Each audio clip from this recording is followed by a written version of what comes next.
Yeah, yeah, yeah, yeah. Mic check, mic check. Turn me up. Yeah, yeah. This is the re-rap, bring it right back. Break it all down, put the truth on the track. Old school flavor, new school facts. If you want to hear it straight, we gon' give you that. Yeah, this is the re-rap, rewind that. From the first hot take to the cold hard stats. Sit back, press play, let it snap. Welcome to the show, this is the re-rap. What's going on, everybody? It's your boy BJ, the DJ. You are now tuned into the Rewrap. Before we get started, if you ain't already, please make sure you hit that subscribe button. The Rewrap's available on all streaming platforms, and if you ain't tapped in with them boys at Over the Top with Chad and Tony, please make sure you do so. You can catch me on there as a recurring guest talking about movies and nostalgic wrestling. Let's get to it. In my hand, I have a list. Now, before I go through this list, let me put this in context. We have talked about producers and some of our favorites in previous episodes. We've talked about some of the most influential producers. We've talked about some of the best hit makers. We've talked about guys that could really get busy, right? On this list, this is, first of all, I got this list off Threads. You can follow us on Threads.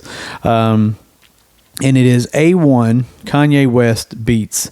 And this is 16 of Kanye West's best beats. Now, I have to say, like, this list, there's some certified bangers on this list, right?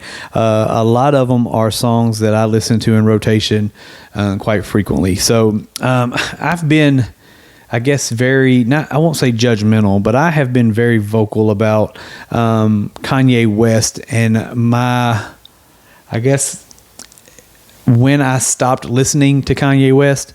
I think College Dropout's one of the greatest debut albums of all times. I think it was something that hip-hop needed. Everyone was kind of writing him off as a rapper. Everyone wanted to just use him as a producer, and I think he created an absolute masterpiece. And I think his next two albums after that, and that's another thing we're going to talk about. We mentioned in a previous episode, we're going to talk about 3 album runs. And I think his next few albums after that were just as important and monumental as College Dropout. It did get to a point where I felt like Kanye West was just really doing too much. And it really just, it lost my attention, right?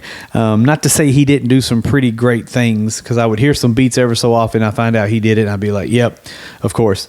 But I just lost interest in him as a producer and as a rapper. But College Dropout, Late Registration, and then the Graduation, 3 of the best albums ever made, right? To this day, I still listen to those. But his production work, man, I think if I'm talking about top tier producers, he's got to be in that top 5 list.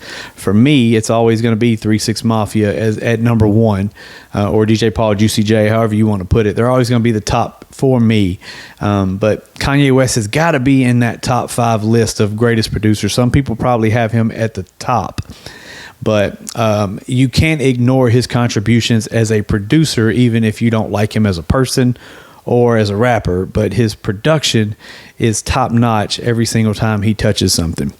So let's get into this list real quick. And 2 of the first songs mentioned on this list are off that College Dropout album. You've got All Falls Down and you've got Through the Wire.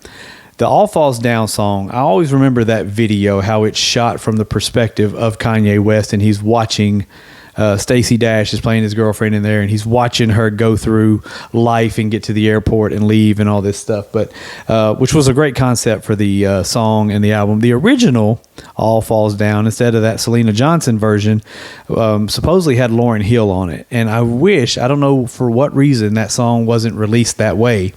But that beat, the subtleness to it, but also the just the overall context and the depth of that song, I think, is what really makes that one of my favorite Kanye West songs. But they got that at 16. They got All Falls Down, and then Through the Wire. Obviously, you know, that was when Kanye was recording the song while his jaw was wired shut.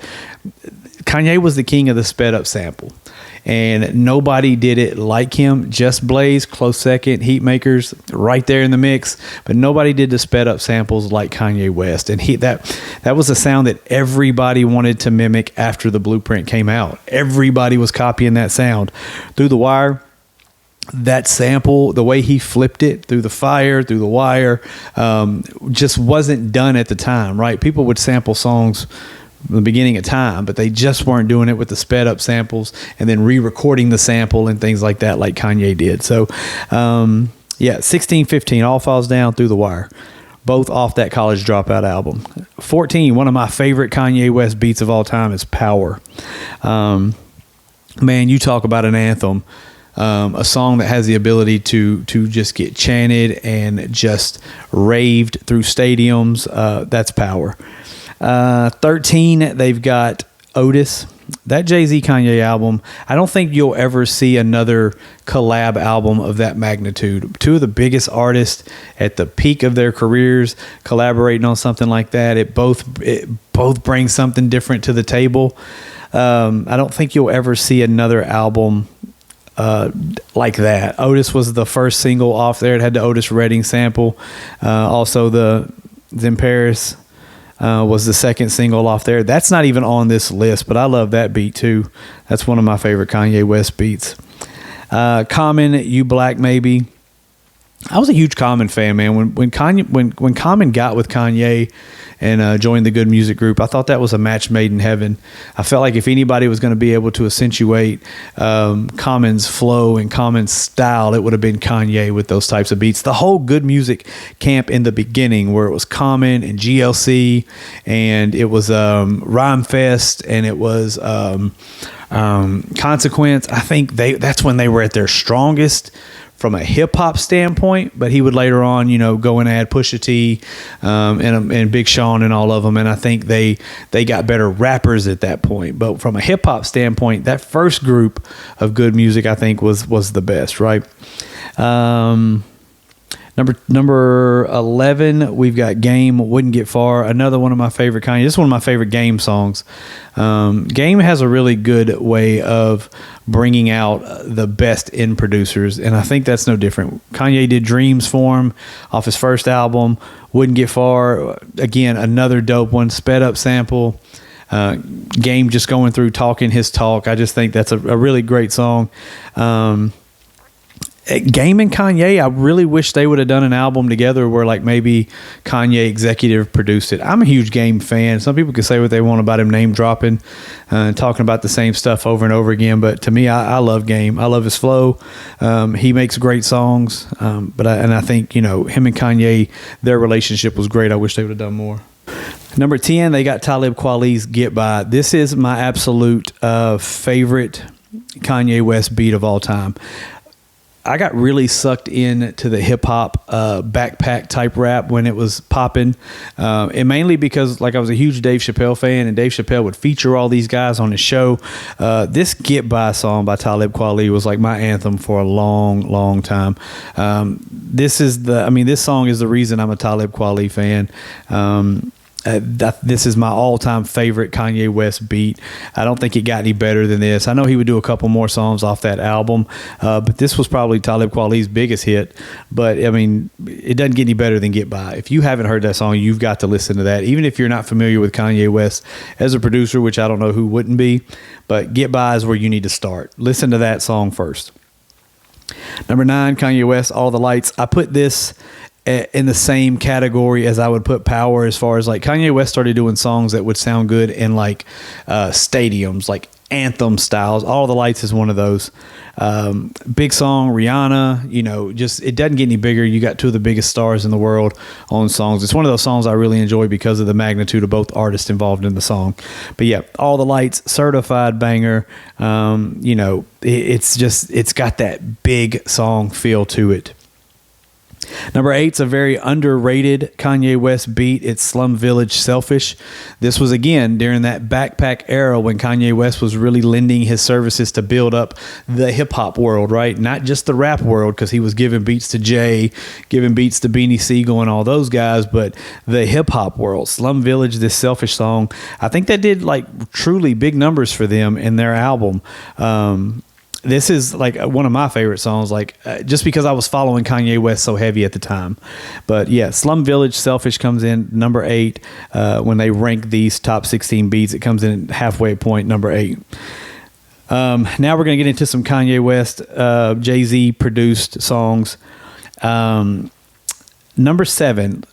Before I talk about number 7, I got to talk about the importance of The Blueprint. The Blueprint's one of my favorite albums of all time. I could listen to The Blueprint every single day of the week, all day, with no skips. That's important to say, no skips, because as much as I love the Black Album, there's a couple songs on there that I could skip past without any, as much as I love Reasonable Doubt, I could skip past some songs on there. But The Blueprint, there's not a single song on there I would skip through. Even the bonus songs at the end or whatever, I could listen to all day, every day. But coming in at number 7, we got Heart of the City. And I love the story about this song where Kanye West says that he originally wanted to give that to DMX. I don't think I could hear DMX rap on Heart of the City. I think Jay was the only person that needed that beat, period. I don't think there needed to be anyone else. That's one of my favorite Jay-Z songs. I put this song in the top 3 category when I talk about Jay-Z songs. It's right. It's not quite up there with Dead Presidents, but it's like in that 3-4 spot when it comes to my top 5 Jay-Z songs of all time. Right behind that, you've got at number 6, Some People Hate. And then number 5, Encore. Again, what Jay-Z did for Kanye West, in a sense, for like bringing hits to life from his production, it's a 2-part road there. Like, you can have a producer with really great beats, but they give them to the wrong people. But I feel like that Kanye West and Jay-Z relationship was so vital to the growth of Rockefeller. It was so vital to Kanye's career, and even more important to Jay-Z's career, because again, Jay-Z always talks about being the innovator of stuff. This is when everyone started really jockeying for these types of sounds and this type of beat to make these types of songs. So that relationship goes tenfold. I think it's 1 in 1. I don't think one reaches the pinnacles without the other. So it's important for me to say that. Number 4, we got Father Stretch My Hands Part 1. This is when Kanye was venturing into the world of Christian music. And I will say, if you're going to venture into that, go into it full speed, full head on. There were some songs on some of those albums that were considered Christian albums that were a little bit sus, right? But I'm not one to judge. He won every award imaginable in that category. But Father Stretch My Hands is one of those, without a doubt. Definitely one of the best Kanye West beats ever made. Number 3, we're getting into the top 3 here. And I don't disagree with any of these 3. Honestly, I like the order that they're in. But coming in at number 3, we got Flashing Lights. Again, we go back to the All of the Lights. We go back to the power. We go back to the big song feel, right? Flashing Lights was no different, right? One of those songs got a big song feel. I love the storytelling type of Kanye. I love when he really gets in that bag of telling stories and the essence of hip hop, right? Flashing Lights, definitely in my top 5 when it comes to Kanye West beats, Kanye West songs, period. Number 2, we got Alicia Keys, You Don't Know My Name. This was one that really pulled Kanye out of an element that he was comfortable in. To do something for Alicia Keys was big, just because of the magnitude of how big Alicia Keys was. But this was something different. This wasn't hip hop. It had the choppy sample kind of style with it, with the keys, but it also had the hip hop drums with it. Really, really dope song, You Don't Know My Name by Alicia Keys. I love the video for this also. I think Alicia Keys is a very underrated artist in a sense, because of the competition that she had to compete with during her time when she was making music. She's had some really, really big songs, and I think we may cover, not do a career introspect or anything, but maybe cover those R&B singers. I think that may be an episode I do with like Brandon E, because the pop and the R&B stuff I think is something he brought to my attention like mid 2000s. So maybe we bring him on for that. So and then number 1, let's talk about number 1, because number 1 is one of my favorite artists of all time. He's in my top 10. Sorry, he's in my top 10. But this album in particular is one that I think is very underrated, but so important to his catalog and so important to the history of Southern hip hop music. And that is Guess Who's Back by Scarface. Now, this song is dope in a sense because this is when Scarface was signing with Def Jam South. Actually, he was the president of Def Jam South, and he was putting an album out on Def Jam, which was cool, but it was different because for his whole career, he's been with Rap-A-Lot. And so the initial single off The Fix, which the Source gave 5 mics to, by the way, the initial release, the single was Guess Who's Back, which featured Kanye West on the hook, and featured Jay-Z on the verse and Beanie Siegel. That Beanie Siegel verse is one of my favorites. I love Jay's verse. I think it's one of the best Jay-Z verses of all time. But to have that Midwest, East Coast, Southern connection come together on this track is one of my favorites. My favorite song on The Fix was My Block, but this joint here, Guess Who's Back, I don't disagree one bit with this being number one on this list of Kanye West beats.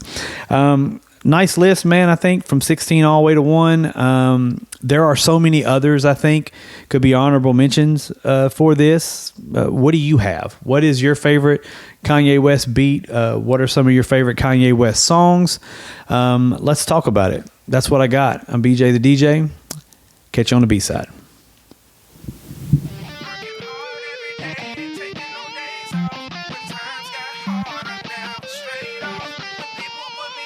Shaking the 8 off.